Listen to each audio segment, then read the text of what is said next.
Assalamualaikum warahmatullahi wabarakatuh. Saya Ririn. Di sini saya ingin membahas tentang kesetaraan gender. Nah, pada video kali ini ada 4 bahasan. Yang pertama konsep gender, yang kedua perbedaan sifat, fungsi, dan peran gender dalam masyarakat, dan yang ketiga peran gender, dan yang keempat adalah budaya yang mempengaruhi perbedaan gender dalam masyarakat. Pembahasan pertama ini kita akan membahas tentang konsep gender. Pada konsep gender ini kita harus bisa membedakan antara jenis kelamin dan gender. Jenis kelamin itu merujuk pada perbedaan biologis antara laki-laki dan perempuan. Contohnya laki-laki membuahi sedangkan perempuan melahirkan dan menyusui. Perbedaan biologis ini tidak dapat diubah. Sedangkan pada gender itu adalah konstruksi sosial yang membedakan fungsi, peran, dan tanggung jawab antara laki-laki dan perempuan dalam kehidupan berkeluarga dan bermasyarakat.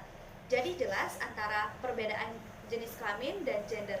Jenis kelamin itu ciptaan Tuhan, bersifat kodrati, tidak dapat diubah atau ditukar, berlaku kapan saja dan di mana saja. Sedangkan gender adalah buatan manusia, tidak bersifat kodrati, dapat ditukar, bergantung waktu dan budaya setempat. Pembahasan kedua ini kita akan membahas tentang perbedaan sifat, fungsi, ruang, dan peran gender dalam masyarakat. Contohnya yaitu sifat laki-laki seringkali dianggap maskulin, tidak boleh menangis, sedangkan perempuan feminim. Nah, yang kedua tentang fungsi laki-laki seringkali dianggap sebagai produksi, sedangkan perempuan dianggap reproduksi. Yang ketiga ruang lingkup, laki-laki seringkali dianggap sebagai publik, sedangkan perempuan domestik. Contohnya dalam kehidupan sehari-hari adalah perempuan mengurus rumah, sedangkan laki-laki bekerja di luar rumah. Nah, ini juga berkaitan dengan tanggung jawab. Tanggung jawab laki-laki seringkali dianggap sebagai pencari nafkah utama, sedangkan perempuan hanya dianggap pencari nafkah tambahan. Pembahasan ketiga ini kita akan membahas tentang jenis peran gender. Jenis peran gender juga dibagi menjadi 3. Yang pertama yaitu peran produksi, peran reproduksi, dan peran sosial.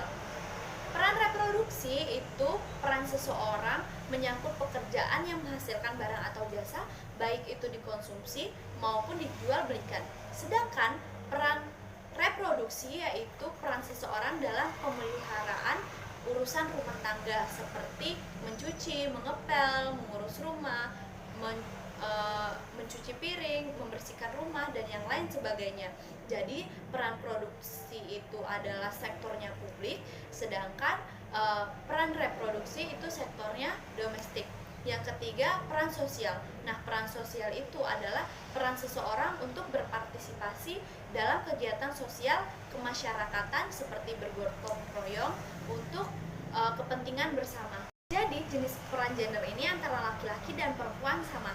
Jadi, tidak ada lagi tuh yang namanya, kodrat perempuan itu adalah mengasuh anak di rumah saja.